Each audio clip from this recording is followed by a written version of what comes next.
Hello everyone that's watching this.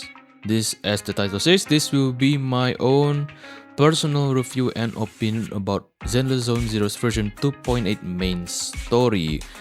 First of all, I'm not really someone that's like a proper critic or like a proper reviewer that can make proper non-biased ups and downs about something, like especially for a story. But this is just my own opinion about the story, like mainly about how I feel and what makes it exciting for me, what can I expect from the story in the future for Zenless Zone Zero. There's basically only two parts. The first part is gonna be very short about the general rating for me from 1 to 10 and what it felt like, the story overall, and the second part will be basically my own recap, and from that recap of 2.8's story, I will also yap about what I personally expect for version 3.x story of Zenless Zone Zero. So the first part would be the general review of the story. Basically, from how it felt like for me, it was shorter than the average. If the average story was going for like 4 to 5 hours, this one went for like 3 or maybe 3.5 hours. After all, my recording was only as long as 3 hours and 10 minutes, if I'm not wrong. So it was definitely shorter in my opinion. But it was 100% not a filler patch because it did give us pretty huge things story and lore wise. It did set up our expectation for what's to come in the main stories of version 2.x, 3.x. So it definitely didn't do things like make us be emotional or sad or move like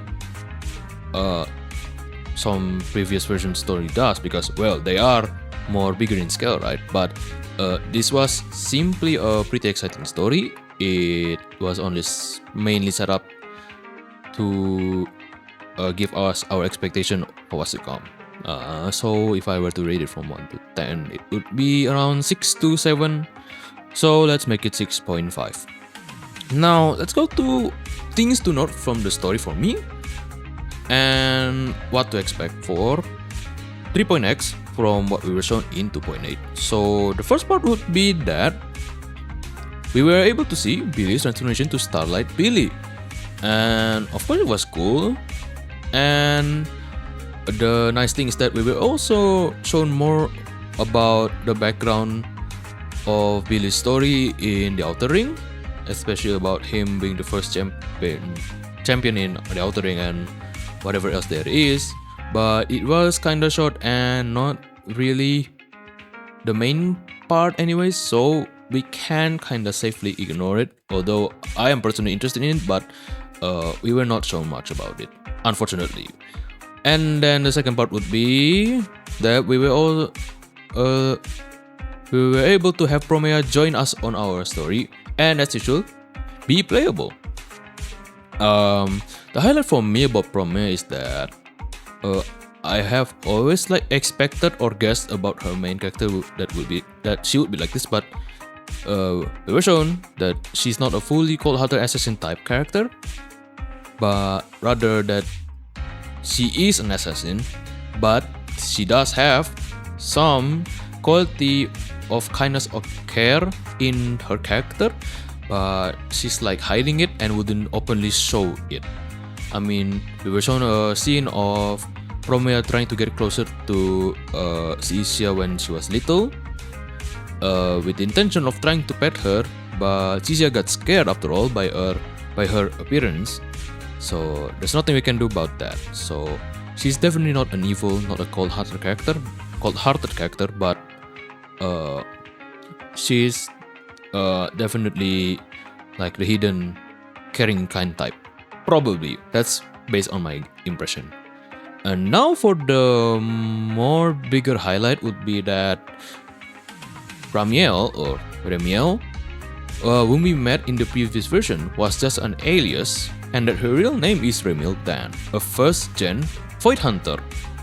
Now, from how the story went and how the story showed her, from my own opinion, she's probably an Elysia or Siren type of character.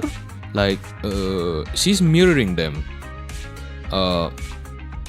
If you get what I mean, like, she has that kind of type of character. I cannot explain it really well, but I mean, probably most of you guys that is seeing this video have probably also seen many posts in social medias, maybe Reddit or YouTube posts or whatever, that she has pink hair and she's being compared to Elysia and Siren.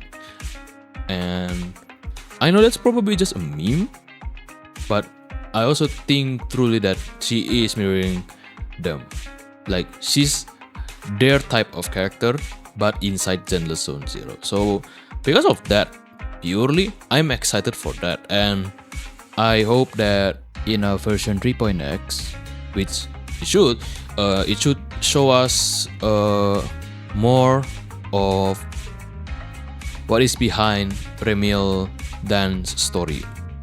So I'm excited for it, and I think 100% I will pull for her, no matter what the meta shapes her, but I don't care. I think I will probably pull for her.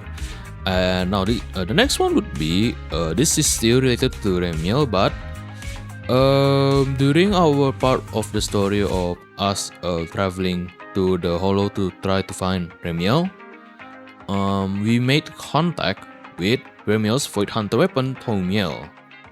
And contact with it apparently made us turn into this ether monster.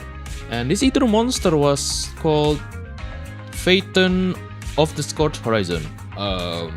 Impressions wise, to be honest, I'm gonna make a comparison again to HSR. It looks like Kaslana or Feyenoord, if you get what I mean. Like, the theme itself is like a hot background or a void background. Of course, it's a void background, but it's like very reminiscent of Feyenoord, if you get what I mean. And there's also achievement related to Phaeton of the Scorched Horizon. The achievement is called Don't Look Directly at the Sun, and the description says, during the combat against Phaeton of the Scorched Horizon, successfully counter any skill from our enemy units and they've summoned using defensive assist. And the main part will be don't look directly at the sun. And the sun, as we all know, does have some connection or theme relations to Feyenoord. So I do find that exciting. Now, disregarding Kasana now, apparently, in order to make contact or to interact properly with Remiel's Void Hunter weapon Tomiel, we apparently needed the key, and that was the Flint Porcer W engine, which we remember was one of the main things, or was one of the main focus in the previous version's story. But apparently, we, Phaeton, depending on who you chose, Wise or Bell, were able to interact with it without the need of the key. Remiel herself explained that our contact with it made our condition worse and broke the opposing forces inside of us. When she was explaining that to us, I was kind of reminded of a similar situation inside Qingming's situation, which is kinda unique actually. Maybe there's some relation. After all, we still don't know much about the Qingming sword actually. Aside from that, Remiel apparently also knows about the existence and the condition of our eyes and what's happening inside us, and that their origin is, of course, is from Helios. But Helios carried different meanings for each of us and Remiel herself. That Remiel said that Helios was the cause tied to her, meaning that she probably did something about Helios, as in maybe the start of Helios, maybe the principal foundations of Helios, maybe whatever was the main event regarding Helios was tied to her, like she was the cause or what was happened about it, and now the effect or the result from whatever she did regarding Helios is now part of us, and that part will be about our eyes and what is whatever inside us. So for me, that gives me hints that she's probably deeply related to our teacher Carol Anna. Not our teacher as in Weiss and Bell's teacher, and about our condition, because after all, she did help us return from our ether monster form into our original human form.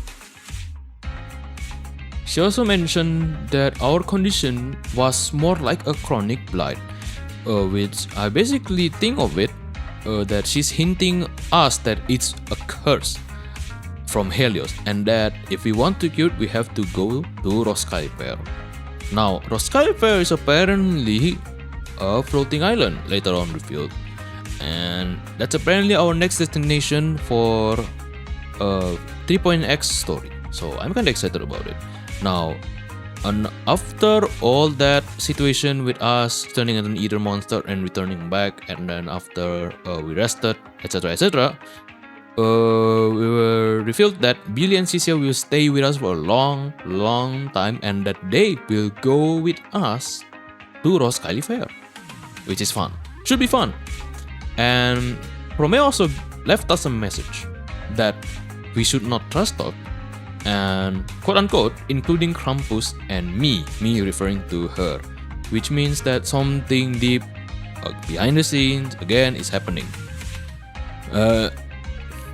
And the last part would be that Felina and Norma, when they came to us again at the very end of the story, Felina and Norma told us that Remiel was a fugitive because of her attempted assassination of Roskilde's High Consul, Lady Sunbringer.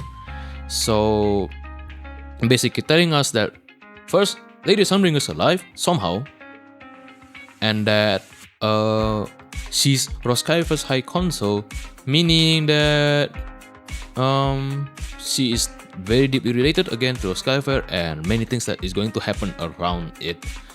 And it is hinted from how it is told that Sunbringer's condition is maybe in a bad state due to the said attempted assassination by Remiel. So while Remiel was not successful, Lady Sunbringer is probably in a quite terrible state.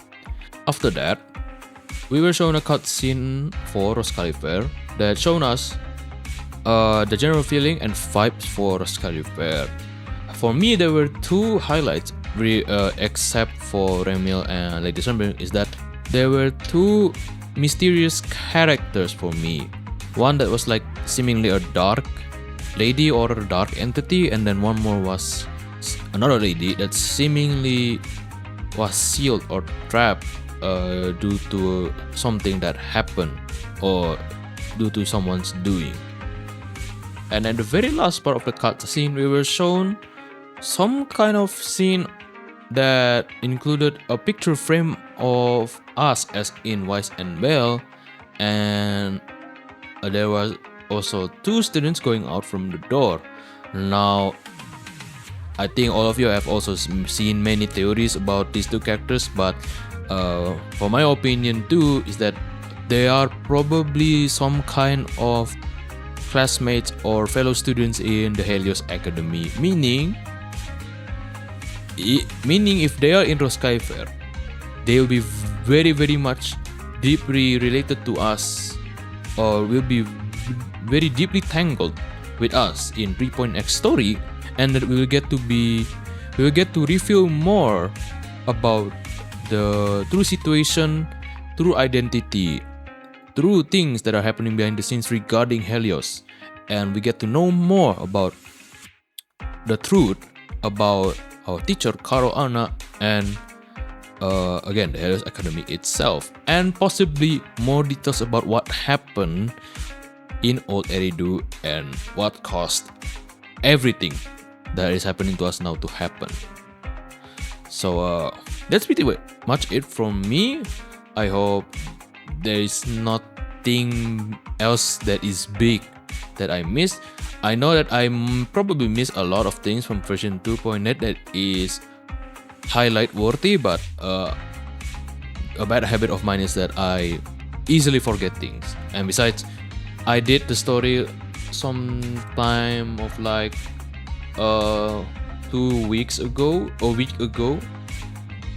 It was in 14th of May, now it's 19th of May, so it's pretty much 5 days ago. So yeah, if I don't remember much, I guess nothing I can do about it because it's been almost a week. So that's it from me. Thank you for hearing my yapping and my own personal. It's just really not a review, but more of a yap about version 2.8 story. That's from me. Thank you, and sorry if there were any mistakes.